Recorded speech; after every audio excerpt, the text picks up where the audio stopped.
साथियों, कोरोना जैसे अदृश्य और रूप बदलने वाले दुश्मन के खिलाफ लड़ाई में सबसे प्रभावी हथियार कोविड प्रोटोकॉल है। मास्क, 2 गज की दूरी और बाकी सारी सावधानियां उसका पालन ही है। इस लड़ाई में वैक्सीन हमारे लिए सुरक्षा कवच की तरह है।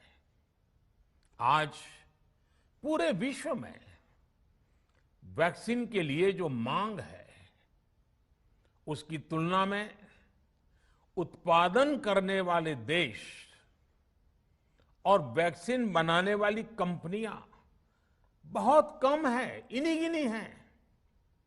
कल्पना करिए कि अभी हमारे पास भारत में बनी वैक्सीन नहीं होती तो आज भारत जैसे विशाल देश में क्या होता। आप पिछले 50-60 साल का इतिहास देखेंगे तो पता चलेगा कि भारत को विदेशों से वैक्सीन प्राप्त करने में दशकों लग जाते थे।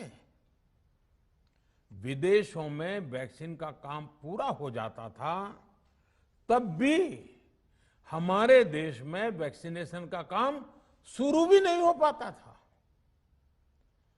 पोलियो की वैक्सीन हो, स्मॉल पॉक्स, जहां गांव में हम उसको चेचक कहते हैं, चेचक की वैक्सीन हो, हेपेटाइटिस बी की वैक्सीन हो, इनके लिए देशवासियों ने दशकों तक इंतजार किया था।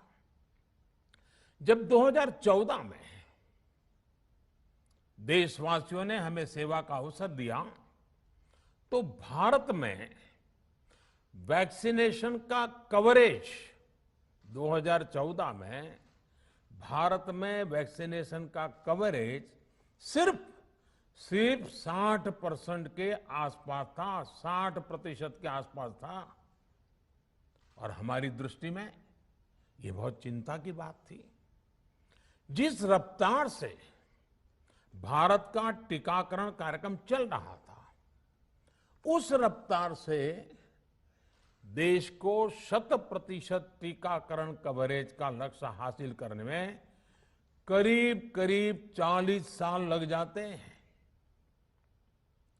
हमने इस समस्या के समाधान के लिए मिशन इंद्रधनुष को लॉन्च किया।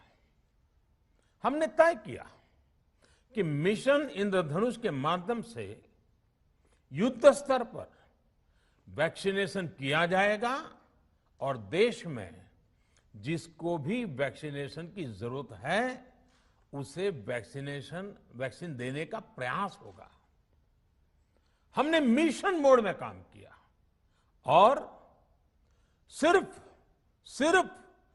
5-6 साल में ही वैक्सीनेशन कवरेज 60% से बढ़कर 90% से भी ज्यादा हो गई।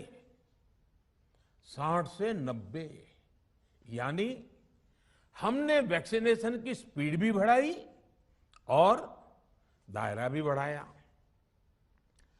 हमने बच्चों को कई जानलेवा बीमारियों से बचाने के लिए कई नए टीकों का भी भारत के टीकाकरण अभियान का हिस्सा बना दिया। हमने इसलिए किया क्योंकि हमें हमारे देश के बच्चों की चिंता थी, गरीब की चिंता थी, गरीब के उन बच्चों की चिंता थी जिन्हें कभी टीका लग ही नहीं पाता था।